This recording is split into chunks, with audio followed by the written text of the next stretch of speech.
Boa noite, tudo bem? Estamos aqui com duas convidadas especiais, futuras advogadas. Vamos começar com a trilha de interesse público. Temos duas convidadas especiais, como futura Delvanda e Leide. Vamos começar? Vamos. Boa noite, Leide, boa noite, Thaís.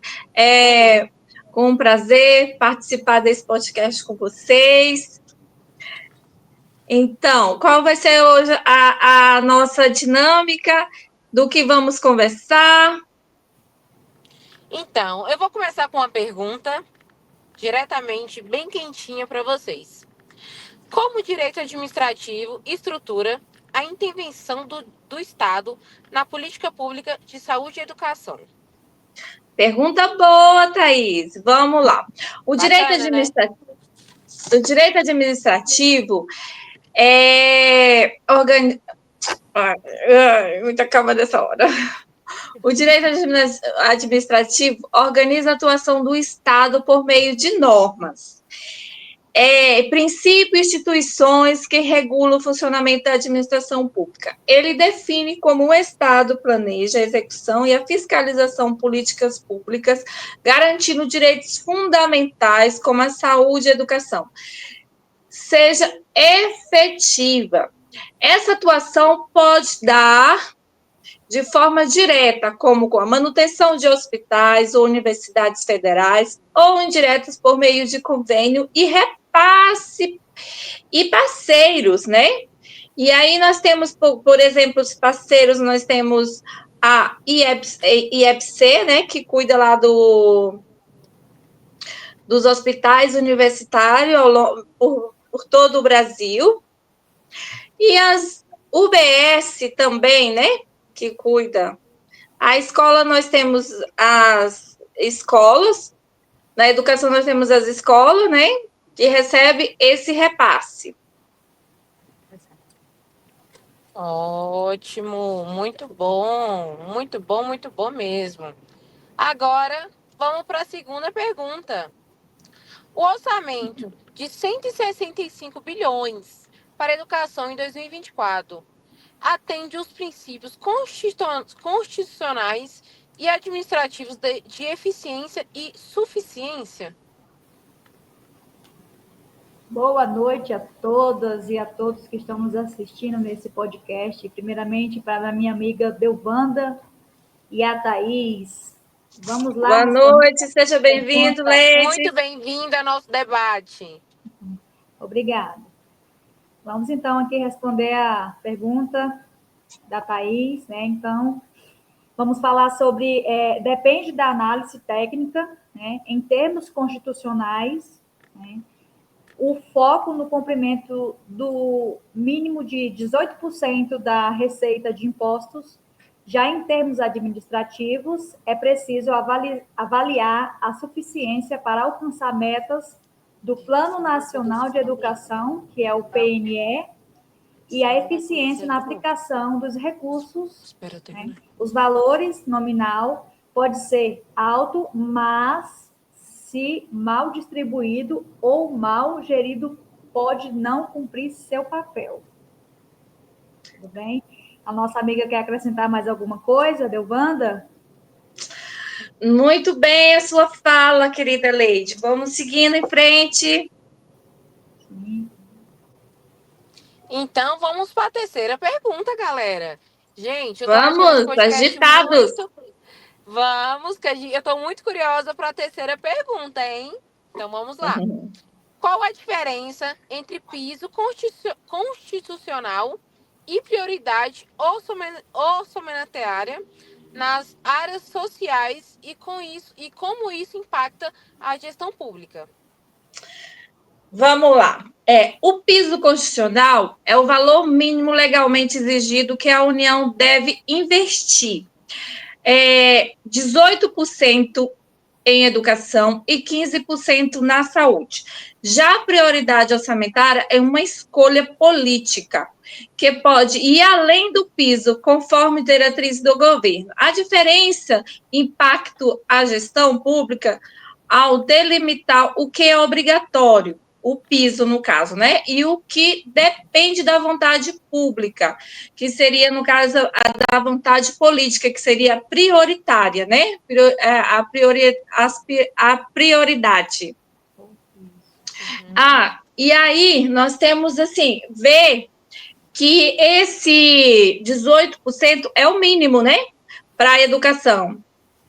Mas se o governo federal achar por bem, pode se passar mais. Muito bem. Você quer acrescentar mais alguma coisa, Leite?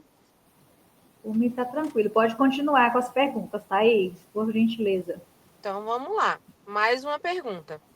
De que forma o Sistema Único de Saúde, vulgo SUS, representa um modelo de execução direta da administração pública? Muito bem. O SUS é um exemplo clássico de execução direta, pois envolve a atuação de entes federativos e servidores públicos para oferecer serviços à população, como consultas, vacina e internações. A União financia, coordena políticas nacionais e mantém hospitais federais operando diretamente por meio de sua estrutura administrativa. Muito bem, muito bem. Vamos para a próxima pergunta. Esse tema está extremamente interessante. Então vamos para a próxima pergunta, hein? Como os princípios da legalidade e da supremacia do interesse público influencia as decisões administrativas na política de saúde e educação? Isso é um ponto muito importante. A legalidade exige que toda ação administrativa seja fundamentada na lei. Já a supremacia do interesse público orienta que as decisões priorizem o bem coletivo, mesmo diante de interesses individuais. Assim, a saúde e a educação, esses princípios justificam-se. Por exemplo, a criação de campanhas nacionais, intervenções em crise sanitária ou reestruturação curricular escolares. É um tema bastante polêmico, porque vem assim, trata da legalidade, né, dos princípios. Muito bem, que amei a resposta. Que norteia a administração pública. Amei a resposta. Vamos para a próxima pergunta, então? Podemos seguir. A descentralização de financiamento, como no Fundeb e no repasse do SUS, reforça ou fragiliza a recoordenação federativa? Muito bem, agora iremos falar sobre o repasse do SUS. Quando bem coordenada, a descentralização fortalece a gestação federativa, pois permite que estados e municípios tenham autonomia para atender suas realidades locais, né? Porém, sem mecanismo de controle e fiscalização, pode gerar desigualdade regionais e má aplicação dos recursos. O papel da União é justamente coordenar, regular e apoiar tecnicamente os entes subnacionais. Muito bem, dona Leite. Futura advogada. Estamos no caminho. Sim. Vocês querem a próxima pergunta, galera? Sim, pode mandar. O que acontece quando a União não cumpre os percentuais mínimos de investimento em saúde e educação? Quais os instrumentos de controle disponíveis? Então, o descumprimento dos pisos configura violação da Constituição.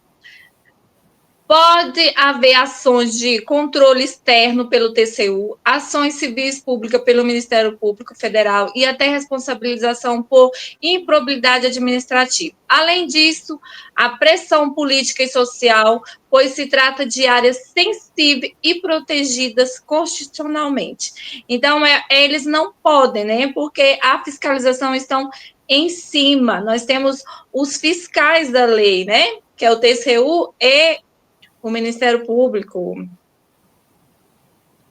TCU é o Tribunal de Contas, né, amiga Delvanda?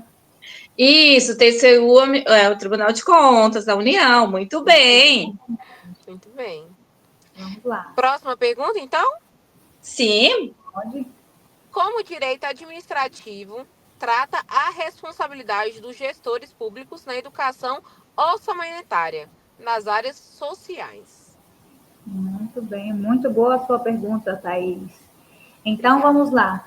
Os gestores públicos são responsáveis pelo planejamento e pela correta aplicação dos recursos. Veja só, de acordo com os princípios da administração pública, né? Por exemplo, a legalidade, a moralidade, a eficiência e etc.